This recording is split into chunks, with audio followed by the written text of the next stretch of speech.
All right, we are finally here. I think as a coach, you're always enjoy all the time you have for prep to get ready for games and to get your team ready to go out there and play. But I think our guys are certainly excited and ready to go hit somebody else and go play somebody else. Got a tremendous amount of respect for Coach Heck and the job that he's done there at Idaho.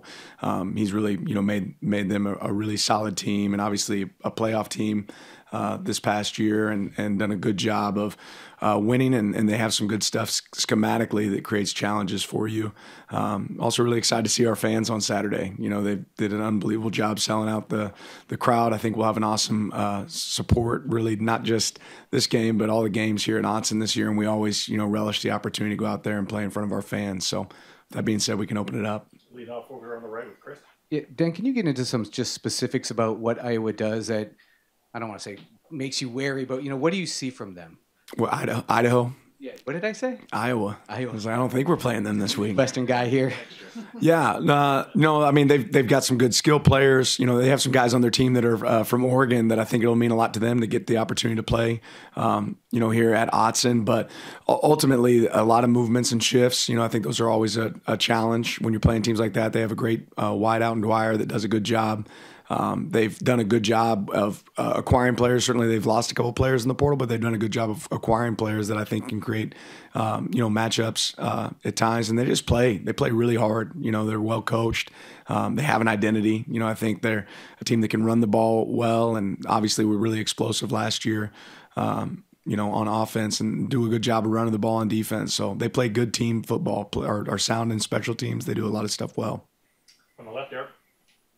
It was just one start last year, but I think Lanning performed really well in that against Idaho State based on the numbers I saw. What can you tell us about what you've seen from him and what kind of a challenge he presents? Yeah, he's a really good passer. Obviously did a great job in the Idaho State game last year, did well in the spring game. You can tell he understands where to go with the ball and trusts his guys to go get it, but he throws it well. And I think, people probably underestimate his athleticism as well. He's a guy that can run and was a good player here in the state of Oregon. So obviously that's showing up there for them. Back right here. One of Idaho's strengths that appears kind of after fall camp was their experience up front. Just how do you intend to prepare for that this week? Yeah, we have to go play, sound football and good football. But yeah, they have an experienced O-line. I think that's something they're going to lean on for sure. I think they can handle, bigger environments because of that. They've played in some hostile environments like Montana before. This will be a little bit different, I think, here at Autzen. But that's a sound unit. It's a strength of their team. So I don't think it takes anything special or different for our guys beyond knowing that they got to play well and do their job. Front left, James.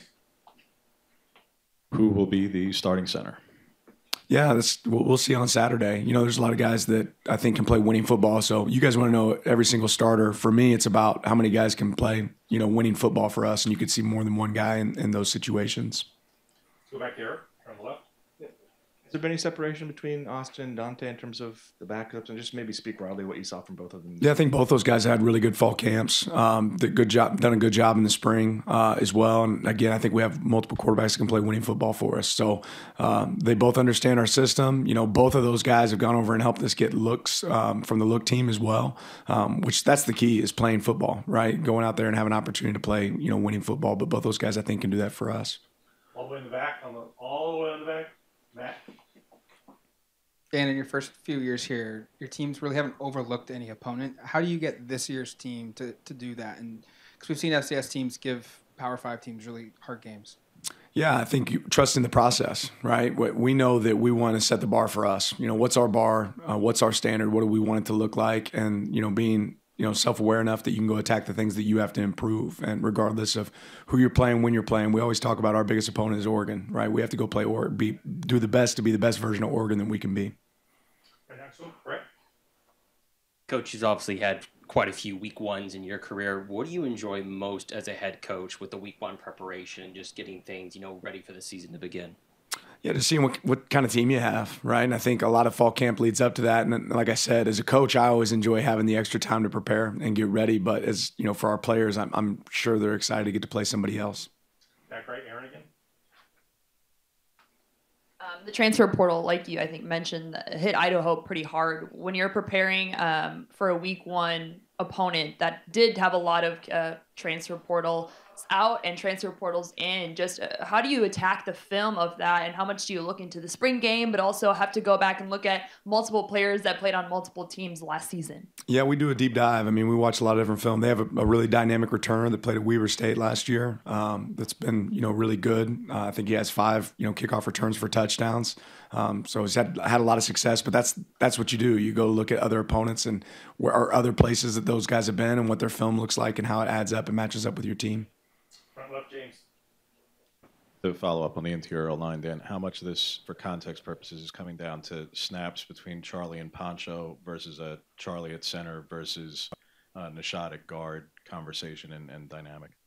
I think all things are on the table. I mean, again, how many guys can we have that can play winning football? We'll send out the group that we think has done the best in fall camp to start the game. But I think for us to think long term, we have to be able to prepare and have multiple guys play at multiple positions. Stay on the left, Eric. Are you expecting Jaleel and Dave and Gary to be available on Saturday? I don't think Jaleel or Dave will be available. Gary, I think, could be available. All the way in the back, left, Matt. Talked about wanting to find out how many guys can play. What's the kind of a good number that you look at for a game-by-game basis, and what dictates that? Yeah, we don't set a number. What's winning football, right? So hopefully, every single guy on our team, but that's not necessarily the case. So we'll play the guys that have earned the opportunity to play. There's some guys that have probably earned the opportunity to play that have a lot of talent in front of them. And if there's a discrepancy, you play the more talented guy or the guy that's ready right now. There's also some guys that are really talented and could help us, but maybe they're just not there yet. So it's game one. We'll go out there and play the guys I think that can contribute to us winning on the football field. Back to James. You touch on their kickoff returner. Kickoff coverage was much improved last year relative to the year before. Just how important is that with him back there, and will Boyle be the primary kickoff guy for you guys? Yeah, I think we had a couple guys that can kick for us, whether it's Boyle or Atticus. Even Gage and Grant have all been able to kick. So I think you could see multiple guys there. Kickoff coverage is really important. It's sound. I mean, it's an opportunity to create an explosive play, but for us, that's our first play on defense. So you have to respect who's back there and make sure you do a good job in your lanes. But that's been, the guy that they have back there has been really aggressive in bringing the ball out, and we have to be aware of that. Right here, front right. Where have you seen improvement in some of the newcomers from the start of fall camp into game week? Yeah, just execution. I think that's always a bigger leap for guys coming from high school to college is the amount of stuff that we ask these guys to absorb, and do. And it doesn't matter, how good a football player you are if you're not going the right direction or running the right route or doing the right assignment. So being assignment sound and playing relentlessly, that's what we look for. Back left, Matt. I saw you talk about position battles in the Team Out West video. I'm curious, just what were the ones that were really competitive for you guys as a staff this camp? I mean, honestly, every position, right? Like, we have battles across the board. There's some guys that have established themselves as guys that have played winning football and are clear starters for us. But for us, it's about clocking in every single day. So I think we've seen it in multiple groups on multiple sides of the ball. Front left, James.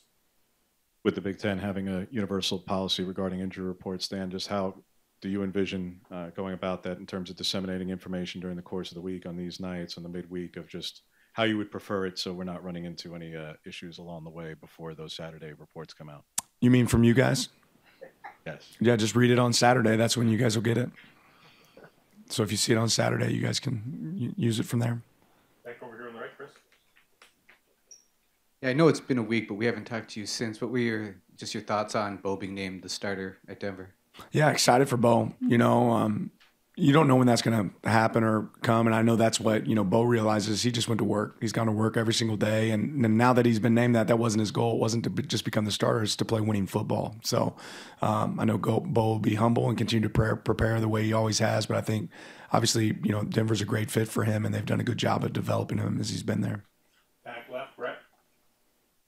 Coach, all fall camp, you've talked about the growth and the importance of growth this, the last couple of weeks. Do you feel like heading into week one, you're seeing where your team wants to be at, and how much more can they continue to grow before obviously Saturday comes around? Yeah, every day. I've been happy with the growth that our team's had. I think they've practiced hard and worked really hard this offseason, but certainly don't want that to stop. That's all we got for you, Coach. All right, thank you.